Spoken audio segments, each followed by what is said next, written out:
রাতের নিস্তব্ধতায় আচমকা একটা ঠান্ডা হাওয়া, যেন কেউ নিঃশব্দে পাশ দিয়ে হেঁটে গেল। সত্যি কি ভূত আছে? আত্মা কি মরার পরও থেকে যায় আমাদের আশেপাশে? আজকে আমরা জানব ভূত, আত্মা আর মৃত্যুর পরে জীবন নিয়ে সবচেয়ে গভীর সত্য। আচ্ছা, ভূত আর আত্মা এরা আসলে কি? ভূত শব্দটা শুনলেই কেমন যেন একটা গা ছমছমে অনুভূতি হয়, তাই না? কিন্তু ভূত আর আত্মা এক জিনিস না। ভূত মানে এমন এক সত্তা যে মৃত্যুর পরও পৃথিবী ছাড়তে পারেনি। আর আত্মা আমাদের শরীরের সেই অদৃশ্য শক্তি, যেটা মৃত্যুর পর শরীর ছেড়ে বেরিয়ে যায়। হিন্দু দর্শনে আত্মাকে বলা হয় অমর। শরীর মরলেও আত্মা মরে না। গীতায় শ্রী বাসুদেব কৃষ্ণ বলেছেন, নায়ং ছিন্দন্তি শস্ত্রাণি নায়ং দহতি পারক। অর্থাৎ অস্ত্র আত্মাকে ছিন্ন করতে পারে না, আগুন পোড়াতে পারে না। কিন্তু মৃত্যুর পর কি হয়? আত্মা কোথায় যায়? মৃত্যুর পর আত্মার তিনটি সম্ভাব্য গন্তব্য থাকে। কি কি? 1, পুনর্জন্ম, 2, মোক্ষ এবং 3, ভূলোকে আটকে যাওয়া। পুনর্জন্ম অর্থাৎ জীবনের কর্ম অনুযায়ী নতুন দেহ লাভ। মোক্ষ অর্থাৎ চক্র থেকে মুক্তি, পরম সত্তার সাথে মিলন। এবং ভূলোকে আটকে যাওয়া অর্থাৎ অপূর্ণ ইচ্ছে, হিংসা, আকাঙ্ক্ষা বা আকস্মিক মৃত্যু এদের আটকে রাখে। এই তৃতীয় অবস্থাতেই আত্মা হয়ে উঠতে পারে ভূত। আমাদের হিন্দু পুরাণে ভূত এবং আত্মার ব্যাখ্যা কিন্তু আছে।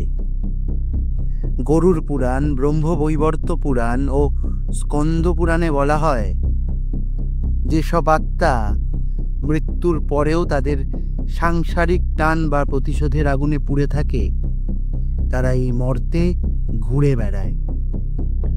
ভগবানের আদেশে যমদূতরা আত্মা নিয়ে যান বিচার করতে, কিন্তু যারা হঠাৎ করেই মৃত্যু, আত্মহত্যা বা অত্যাচারের শিকার, তারা কখনো কখনো বিচার ছাড়াই মর্তে রয়ে যায়। তাদের বলা হয় প্রেত, পিশাচ বা ভূত।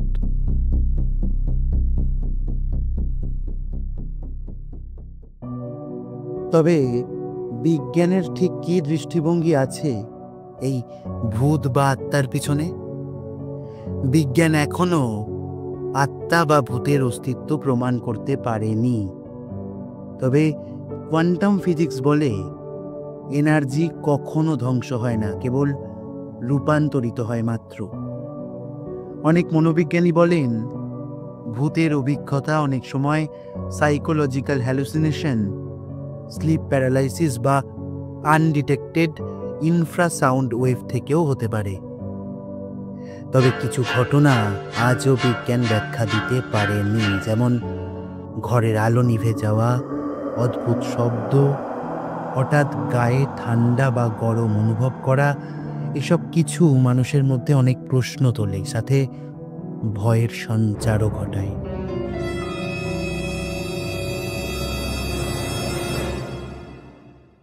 আচ্ছা, তার মানে ভূত কি খারাপ?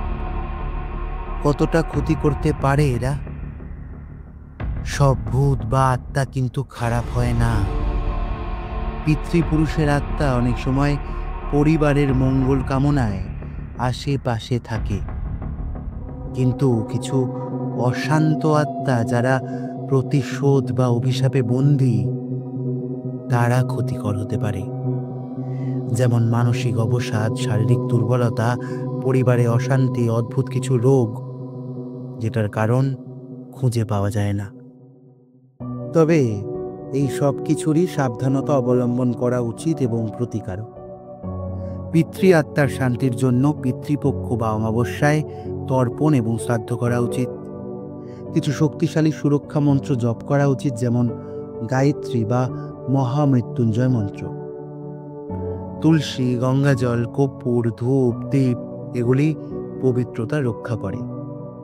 যজ্ঞ এবং পূজা অর্চনা স্থান পবিত্র রাখতে সাহায্য করে। এবং সবথেকে গুরুত্বপূর্ণ কাজ হল মনোবল বজায় রাখা। ভয় পেলে আত্মা সহজে প্রভাব ফেলে। ভয়হীন মনই সবচেয়ে বড় অস্ত্র। ভূত বা আত্মা এরা হয়তো এক রহস্য, যার অনেকটাই এখনো অজানা। কিন্তু মানুষের মন, বিশ্বাস আর অভিজ্ঞতায় তাদের অস্তিত্ব তৈরি করে। তাই ভয় নয়, জ্ঞানী হোক পথের আলো। তবে আপনি কি কখনো ভূতের সম্মুখীন হয়েছেন? আপনার জীবনেও কি আছে এমন কোনো ভয়ঙ্কর অভিজ্ঞতা? তাহলে কমেন্ট করে জানান আপনার অভিজ্ঞতা। ভালো লাগলে লাইক এবং শেয়ার করবেন। আর হ্যাঁ, গল্পে গৌরবকে সাবস্ক্রাইব করতে কিন্তু ভুলবেন না। এমন আরও অনেক রহস্যময় বিষয় নিয়ে ফিরে আসব খুব শীঘ্রই।